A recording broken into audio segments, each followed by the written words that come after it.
I love Guardians of the Galaxy, the movie, but I didn't even know there was a game coming out. Was I out of the loop? I don't know. Apparently it's coming out on October 26th, pretty soon. I just found out about it when I saw these. I follow system requirements because I make videos about them, and I saw these ones posted, and hey, maybe the game will be cool, might check it out. So I'm gonna move my fat head. You can look at the chart, and you can click away if you want, but I have so many thoughts about this chart, you might want to stick around. For one thing, if your GPU and CPU aren't the ones on this list, I will help you figure out how yours falls in relation to those. Also, this doesn't tell you everything. It doesn't tell you the frame rate targets, and honestly, I don't know either, but I have some speculation.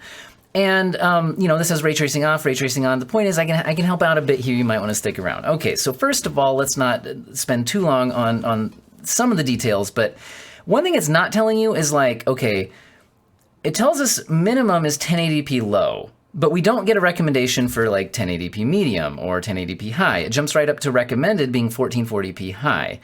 And honestly, these GPUs don't make a lot of sense to me for those differences. Because look at this. Just the jump from 1080p to 1440p should be a big jump in the GPU demand. And usually in most games, the jump from low settings to high settings would be at least like a 30% or more performance hit.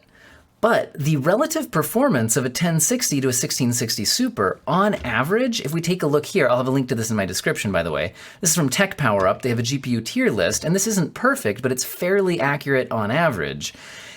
For the 1060, jumping up to the 1660 Super, this is really weird. It's only a 32% jump on average. So in some games it might be more, but just jumping from 1080p to 1440p, I would usually assume would be more than a 30% jump in performance demand. And jumping from low to high would usually be at least 30%. So it doesn't make sense to have both of those jumps only require that, unless the reason why they can't put a lower model of GPU here is because other GPUs from NVIDIA, which by the way, they're only listing NVIDIA GPUs here. But I think this was published by NVIDIA and it's their ray tracing chart, so that's probably why. Anyway, but maybe they need the 6 gigabytes of VRAM, and they do specifically list 6 gigabytes of VRAM down here. And that might explain why you couldn't recommend, let's say, a 970. Like a 970 was a pretty popular card. A lot of people would have had that, and it's not that much weaker than a 1060, 92%. I'd imagine its performance would be pretty good, but the VRAM could be an issue. So keep that 6 gigabytes in mind. Remember the 970 only had 4 gigabytes and only 3.5 gigabytes was actually usable at full speed. There was a lawsuit, wasn't there? I had one of those. Anyway, so that's the jump for minimum and recommended with RT off. The CPUs here, I don't want to talk too much about. Basically, if you have an older Ryzen, you're probably okay. I don't think a Ryzen 1440 actually exists. I Googled it. I think it's a typo. I think what they mean is the Ryzen 1400, which was a 2017 chip that's 4-core, 8-thread. Okay? Now, the reason why I'm not too worried about this is because the other one that they list next to that is an i5 4460, which is a 4-core, 4-thread chip from way back in 2014. So what I'm wondering is if this just happens to be the chips that they have available for testing, because a lot of times, guys, you can't just read too much into systems requirements charts. I know I'm making a video reading too much into system requirements charts, but sometimes it's as simple as those were the low-end Intel and AMD chips that they happen to have on hand to test, okay? So what I'd read into this is you'll at least play the game on a pretty old and not that powerful, 4-core, maybe 4-core, 8-thread chip.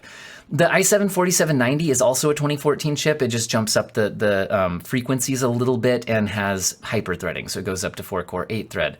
The Ryzen 5 1600 is the same year, so 2017 as the 1400, but jumps up to 6-core, 12-thread.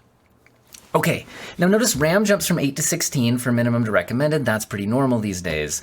And again, it doesn't give us a frame rate target.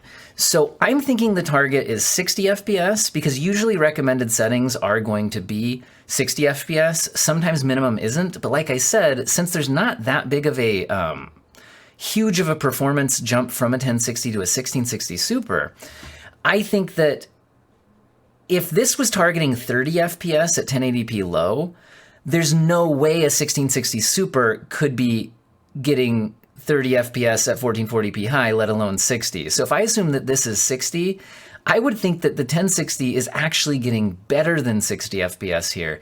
Again, if there's any logic at all to this chart. Maybe these are just the GPUs that they had on hand. Maybe performance won't really line up with these. Maybe there is no frame rate target, and it's like this one's 60 and that one's 100, or this one's 100 and that one's 60.